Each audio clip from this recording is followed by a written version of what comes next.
Hey guys, how's it going? It's been a while, hasn't it? Look, reason I've been gone. A couple of weeks ago, I did have just like a family thing happen that I had to deal with, so I dealt with that, and then literally like a few days later, I had to go away to Coffs Harbour for the Oztag State Cup, which is why there wasn't a predictions video for last week. It's also why there wasn't a prediction for this week, but I can do the review because I'm back home now. All right. So that's where I was last week. For anyone that's wondering, I will put my tips and my predictions that I had for last week up on the screen, like here or here somewhere, just so you can see what I went for. If I remember off the top of my head, I think I got 5 out of 8. The one that I was sort of upset about was the Knights Storm. If I'd realised Hughes wasn't playing, I probably would have changed my tip to the Knights, but I did keep it as the Storm, so that's when I got wrong. But the other two I definitely got wrong because I thought they'd win. But yeah, look, that's why I haven't been gone. That's why I haven't been uploading. So I've been gone. Outfield video, I have a day off tomorrow. Well, tomorrow when I'm recording this. So outfield video should be out probably should be out by now, to be honest. Or it'll be out after this video tomorrow or something. We'll see. But yeah, without any further ado, let us jump straight into the round 4 review. Roosters 16. Penrith 22. Let me quickly get my tips up to make sure I'm checking what I got right here. Yeah, so I actually got this prediction wrong. I thought Roosters would win just because of the lack of Nathan Cleary and Fisher Harris. I thought the big one, honestly, for me was Fisher Harris. I thought without having him in the middle, helping with that go forward with Leota, I thought Penrith would struggle. But honestly, it was the complete opposite. It was just across the board, it was just a genuinely good game. Look, both teams had some errors in them. That's expected. Yeah, look, obviously, big controversy coming out of this game with the I can't think of it. With the Jared Weir-Hargraves, jeez, I can't think of the talks right now. Good. Obstruction. Like, where it's like, how far through the line do you have to go and all that sort of stuff. Look, to put it quite simple, I think Dylan Edwards just sold it beautifully. If you go back and watch it, you can see Dylan Edwards looks straight at Weir-Hargraves, runs into him, and then topples to the floor. So look, I think it was just sold really well by Dylan Edwards. I do think it should have been a try. Right? I don't think Edwards is getting there at all. And even if he did, I don't think he would have had the positioning or the momentum to prevent Manu from scoring, regardless. So, look, really bad call on the referee's part. They've even come out. If you're wondering why I'm sort of looking off to the side, it's because I do have the Parrot Tigers game on, by the way. But yeah, look, even the NRL referees, Bunker, have come out and said that they got that one wrong. Yeah, too little, too late, really, because if Manu scores that try early on in the game, changes the whole outcome of the game, potentially. But look, take that away. I think just on the day, I do think Penrith were the better side. I think Roosters just shot themselves in the foot in attack a little bit too much. And that's essentially why they lost, right? In general, just really good game of footy. Just unfortunately sort of stained by one horrendous refereeing decision.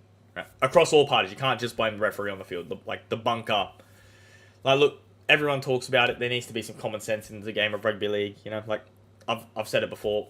We know we want the rules to be black and white, but unfortunately with the way rugby league is played, it's just not possible to have black and white rulings. It's just not. There has to be some level of common sense in the game. But, yeah, look, apart from that one ruling, across the board, I think it was a pretty good game, pretty even game. Both teams weren't at 100%, obviously. And, look, Roosters just weren't great in offense. It's as simple as that. But, look, otherwise, really good game. But first prediction wrong, as I did think the Roosters would win. Rabbitohs 20, Bulldogs 16. Look, obviously I predicted Bulldogs to win this game. Obviously, well, you guys didn't see the predictions, but I did predict Bulldogs to win this game. Not just because I'm a Bulldog supporter and I'm contractually obligated to tip them no matter what. But look, I genuinely thought Dogs would win this game, and we genuinely should have.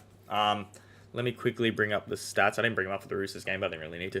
But yeah, I'll bring up the stats real quick. If you look statistically, the only thing where we were worse, kicking game's relatively close, I'll cop that. All right, tackle efficiency, relatively close, I'll cop that as well. Only 3 more missed tackles, that's fine. Right here, all right, 12 errors, and 77% completion rate. That is where we got killed. We just could not complete a set on the line, like attacking the line. Right? The amount of times where we absolutely just, were shambolic, drop the ball, wayward passes, whatever it might have been. That's essentially why we lost. Don't get me wrong, Rabbitohs were all right. They weren't great, if we're completely honest. Like, they were there to be beat. Obviously, haven't won a game in the first 3 rounds. Obviously, won now.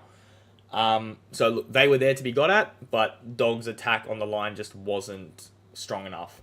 Look, I like how Dogs are able to move the ball both left and right, but I do think Hutchinson is a bit too slow to be playing 7. Right? I think Sexton needs to come in at number 7, and Hutchinson should go on the bench as a 14, right? As a hooker and halves option, because I think the way that Serraldo has us playing, we need that mobility in the halves. But yeah, look, that's the Bulldog side. From the Rabbitohs side, look, pretty average game, if we're honest. They've been average for the past 3 weeks. One of their tries was a bit controversial, if I remember right. I think it was the first Jack Whiten try, or the second one. It was a bit controversial. I can't remember it off the top of my head. I'd have to go watch it again. But it was a bit controversial. And then obviously there was the big Latrell issue with the with the hit on Addo-Carr. Look, as a Bulldogs fan, I think a fine suffices because it was careless. It's as simple as that. Look, I don't think he was going in with any intent to injure. I don't think he was trying to hurt Addo-Carr. They're essentially best mates off the field, so I don't think he'd be going in trying to hurt him. I think it was just careless. Came in leading with the knees, right, and just has made contact with his hip to Addo-Carr's head. So look, careless. I think a fine suffices. All the people saying that he should be getting 6 to 8 weeks and all that sort of garbage, no, right? No, that's just stupid. It was just careless, and look, the fine that he's gotten suffices in my opinion. But yeah, look, overall, decent game. Just, again, Bulldogs' lack of composure and lack of execution in the attacking 20 is what killed him. So yeah, could have gone either way, but yeah, just Bulldogs' lack of attacking execution is what ended the game really for the Dogs. Broncos 38, Cowboys 12. Look, this one I got right. Obviously, I didn't do my score predictions, but my score predictions would have been relatively close. I thought Broncos would probably win this game about 30 to 16, roughly, around about that. So, not too far off, really. Look, I think what this game showed, really, it showed 2 things. Firstly, it showed just how inconsistent the Cowboys are. They have amazing patches, and then they just plummet out of nowhere. I think this is the worst game Valentine Holmes has ever had in his career. He had 6 errors just on his own. That's mental for Valentine Holmes for the level of player that he is. But look, I think the main thing for this is it just, let me quickly get the stats up, but it shows the importance of this man right here, Adam Reynolds. Let me see if I can get the stats up. No, it doesn't have it there. Okay.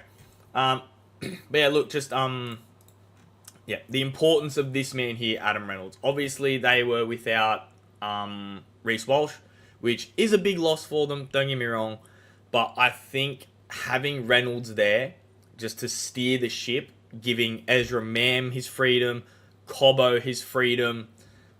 Obviously, if Walsh is there, but Walsh was there, so Tristan Saylor the freedom to do what they want is huge for the Broncos. I know there's a lot of speculation going, not speculation, but apparently there's been an offer tabled for Reece Walsh for 5.5 million over 5 years or something like that. The question is he worth that? And all honesty, I don't think he is without this man here. Right? There's speculation that Ezra Mam is going to go into halfback once Reynolds retires or leaves and goes somewhere else. I don't know if he has the game management quality that Adam Reynolds has that would allow Walsh to do what he does. Right? You saw it in the grand final against Penrith. As soon as Reynolds was injured and couldn't really do what he needs to do, Broncos struggled. Like they really struggled because there was no game management, and that's what allowed Penrith back into the game. So Reynolds is the key player for the Broncos. Look, if he stays healthy, I think they win the comp this year if Reynolds stays healthy, honestly. Especially when they get Payne Haas back as well, they're just going to go to another level. But yeah, look, I think that's all this game was. This game was just the epitome of the importance of Adam Reynolds. Dragons 20, Seagulls 12. Holy moly, what a crap game of football this was. Look, I'll quickly bring it up straight away. That right there. 30 errors between the two. It was shambolic. It was a shambolic game of football. Look, defensively, 37 missed tackles, 45 technically if you want to include ineffective, and that's both ways again. 45 both ways again. Like it was such. Oh, excuse me, sorry. It was such a bad game of football. I mean, look, if you look at the stats, by all intensive purposes, Manly should have won based on stats like meters gained, more offloads, more passes. The only thing they were worse at was kicking game, which, no offense to the Dragons, Dragons should normally have a much higher kicking game than every other team because a lot of the time they're parked in their own end and Ben Hunt just has to fucking hoof it, you know? So you expect that in a way. But yeah, look, 2 bombs to 1 grubber, so that, you know, like that right there shows that they were rarely in attacking position to put up a bomb or put in like a kick in behind to try and attack. Yeah, look, just honestly, just a crap game. Turbo came out the gates absolutely firing, played that amazing flick pass. From there, you just thought, oh, here we go, Manly are going to just absolutely steamroll them, absolutely kill them. And no, they just capitulated. Obviously, Dragons did the same. Dragons were no better. But this was honestly just a terrible game both ways. Kudos to the Dragons for, I guess, holding the ball for a little bit longer than Manly did and getting that win. But yeah, look, it was not a good game of football, was it? Like 30 errors between the two sides. Whenever that happens, it's just a scrappy mess, isn't it? It wasn't a fun game to watch. Let's put it that way. But yeah, Dragons win, obviously. I did get this one wrong. I thought Manly would absolutely steamroll Dragons. Like I was expecting like a 40-8 sort of scoreline. I thought Manly were going to absolutely destroy them. Obviously didn't happen. But you know, what can you do? Yeah, just a very average, very poor game of rugby league across the board if you were a neutral fan, such as myself. Titans 14, Dolphins 30. Look, I'll be honest, I didn't watch this game. I was out with some family, so I missed this game. I didn't see it. I can't really speak about it, honestly. By looking through the stats, it looks like, again, it was a bit of a scrappier game. 11 errors to 8. Completion rate's not the best. Oh, Gutho just scored. There you go. Yeah, sorry, I got the footy on this side. Gutho just scored. So that makes it Para 10-6. There you go. Yeah, look, just by the looks of it, it looks like, what's his name? Wayne Bennett. Looks like just a second half Wayne Bennett masterclass, to be honest. I don't know what he said to him at halftime. I think at halftime it would have been, 12-10 or 12-all, something like that, or 10-10, something like that. I don't know. It was a close game at halftime, and obviously Wayne Bennett's brought him in, ripped into him a little bit, and they just came out firing. Apparently Hammer absolutely popped off in the second half. Again, I didn't see it. I can't confirm or deny. But, look, I did get this prediction right. I thought Dolphins would win, and I got the scoreline relatively close. I thought it would be something like a 28-10 or something like that. You know, I didn't think Titans would score that many points. I don't think they have the squad to score points, really. But, yeah, another prediction right. But, obviously, didn't watch the game, so not really much to talk about. So, we'll move on. Warriors 20, Knights 12. Yeah, look, honestly, this one was just a fantastic game of footy. The complete opposite of the which game was it? The Dragons Manly game. Honestly, I'll quickly get the stats up for you here. But yeah, look, just high completion rate on both ends. Both teams had the footy, moved the footy. Like, you know, obviously Warriors dominated the offloads they normally do. Kicking games relatively even. Obviously 18 errors between the two, but just like really good, fast-paced footy. that was honestly decided by 2 or 3 moments of brilliance from each team. Obviously, I think it was Tyson Gamble got the try assist for Frizzell's first try, that quick little kick in behind. That was really good. Marcelo Montoya's try right at the start of the second half where he just leapt up, caught it. Moment of brilliance.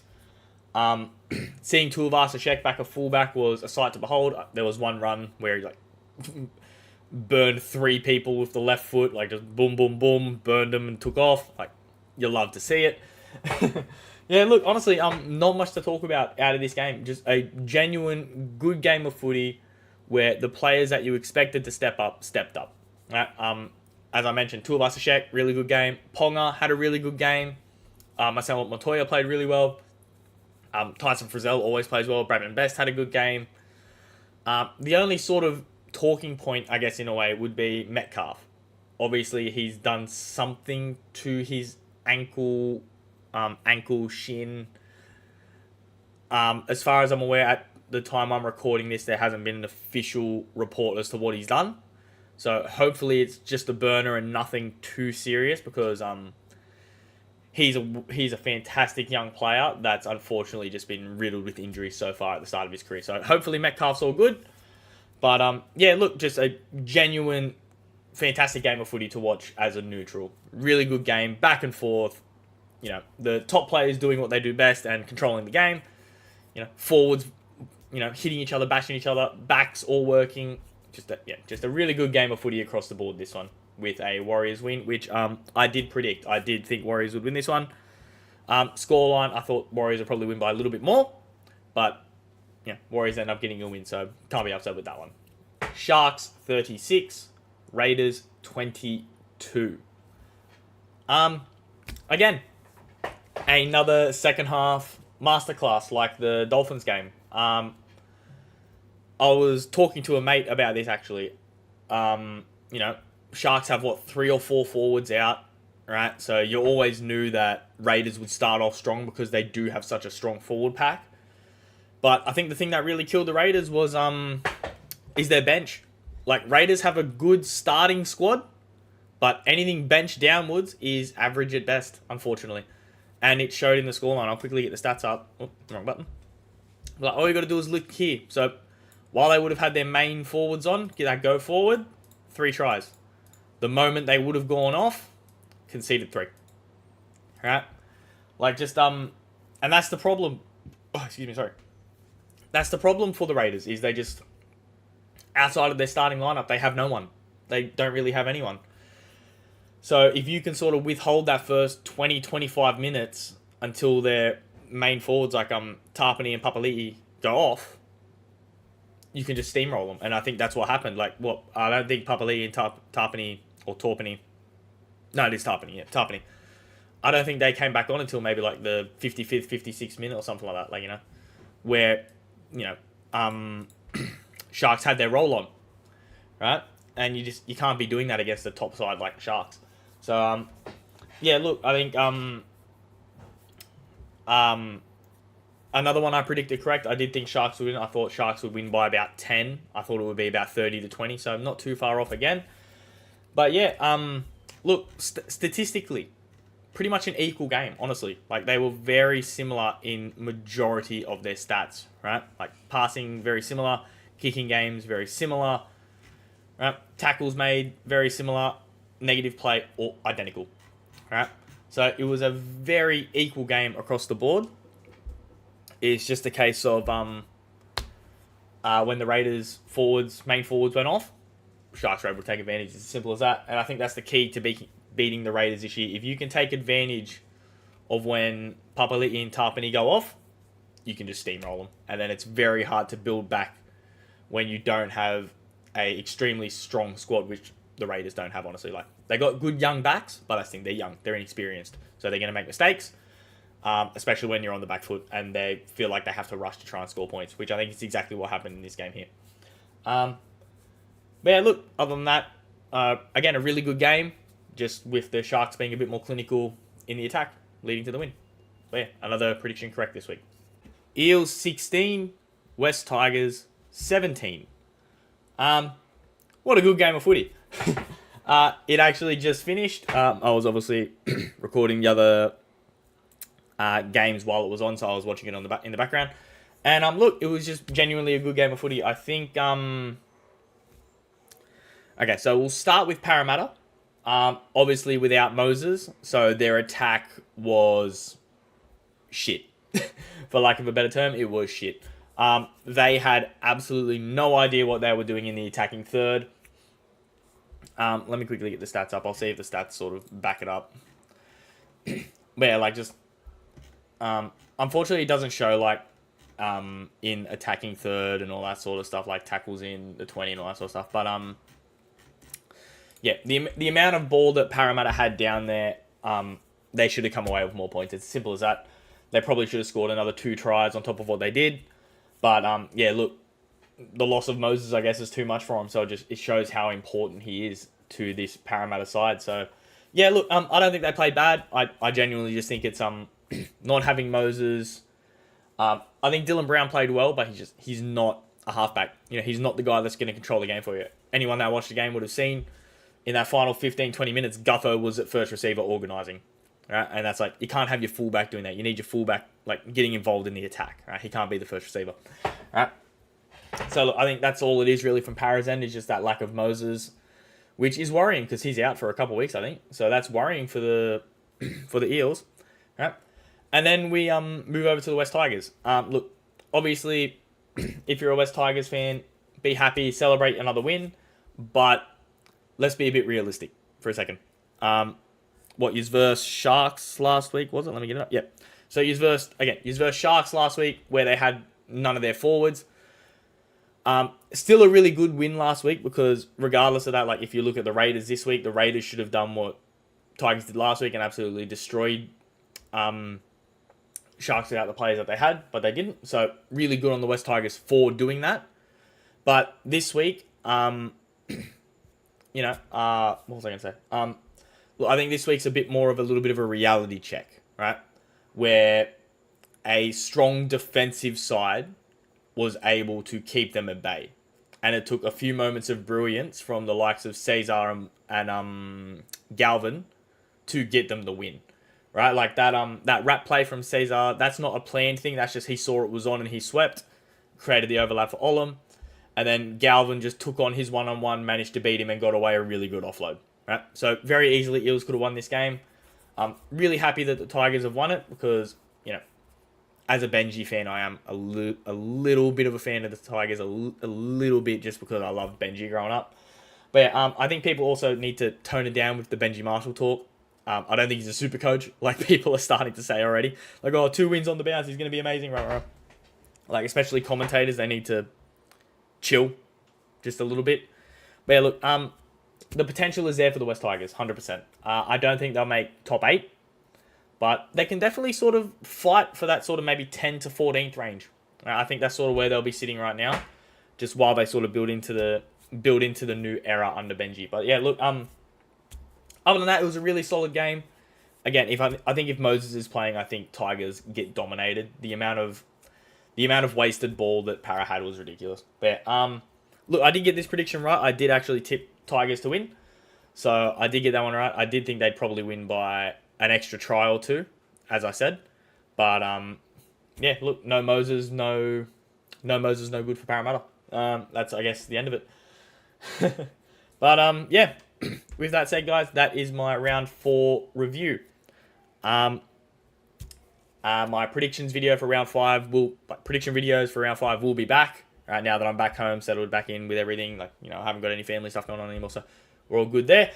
So prediction videos will be back. As I mentioned in the intro, I have a day off tomorrow, so I'll be going down to the field. So expect a goal kicking or a drop kicks video, or I don't know, 40-20s video or something. I don't know what I'm going to record, but expect something in the next couple of days. All right? But until then, guys, if you enjoyed the video, give it a like if you want to. Let me know how your tipping went. I think this week, let me have a quick look. I went 1, 2, 3, 4, 5. I got 5 from 8 again. Yeah, 5 from 8 again. Because I thought Roosters would win, Bulldogs, and Manly. Alright. Yeah, so 5 from 8 again. Let me know how you guys went. How did you do better? Did you do worse? But yeah, with that said, guys, take it easy.